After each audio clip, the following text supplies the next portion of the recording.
My name is Juan Pedro Martínez Gómez, nicknamed El Niño de Somosierra. He mysteriously disappeared on June 25, 1986.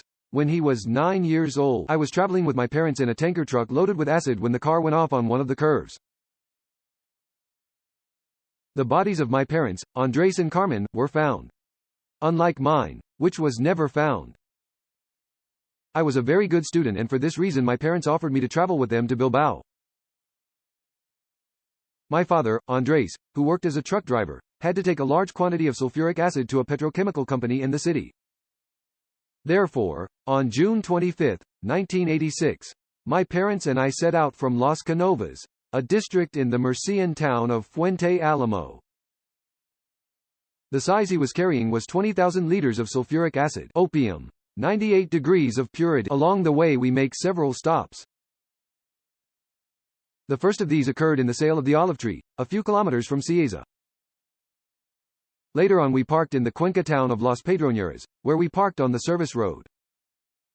The staff at the gas station watched us taking a nap. El Mesón El Maño was the last stop we made for breakfast. The waiter saw how the three of us got into the cabin and we started walking. Very little is known about the rest of the journey, nothing more than the data provided by the tachograph. According to them, the vehicle made up to 12 stops while going up the pass. All of them last between 10 or 15 seconds, which would not serve to cover any physiological need or urgency. Once the top of the Somosierra Pass was reached, the truck began to descend at a speed of 140 km/h. It is believed that due to excessive speed, the vehicle overturned in one of the curves. After the accident, panic spread around the old N1. A screaming crowd gathered around the vehicle. A large amount of acid came out of it that destroyed all the slopes until it reached the river of Brass. In addition, 4 more trucks were involved, although no other fatality was claimed. It's been almost 40 years and still, the justice of the peace who came to the scene remembers every detail.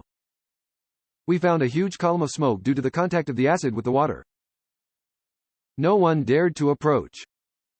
When the civil guard arrived, they found the bodies of my parents, who barely had any injuries from the corrosive liquid.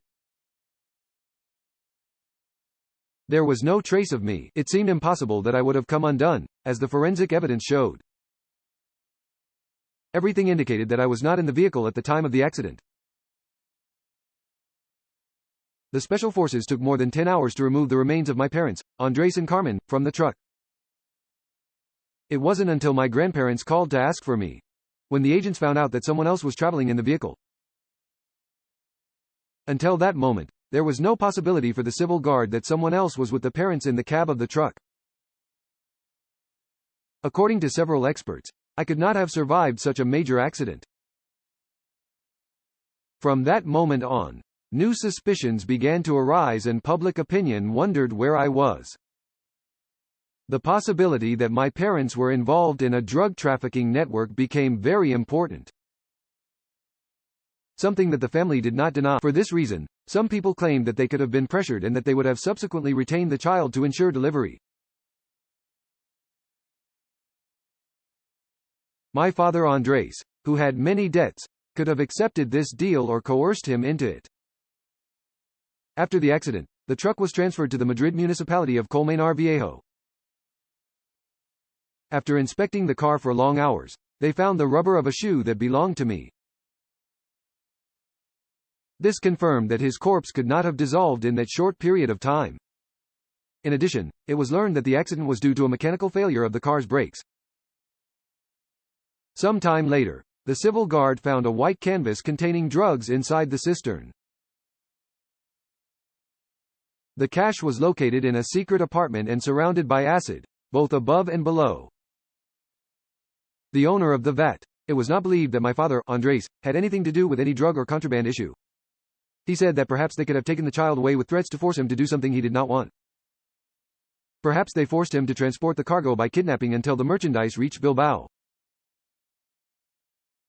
Near the scene of the accident there was a police control. It is clear that the drug dealers forced the truck to stop and took me hostage, circumstantially forcing my father to carry out the drug transport. my family started receiving threatening phone calls from a very important criminal network. Several witnesses observed how I got into a white van along with two other people, a middle-aged man and an elderly woman. Therefore, I could have been kidnapped just before the accident occurred. Something that would explain the stops my parents made while going up the port of Somosierra. Nothing more was heard from me, until in 1987 the owner of a Madrid driving school told the guards that an elderly blind woman of Iranian origin entered his business asking for the United States Embassy.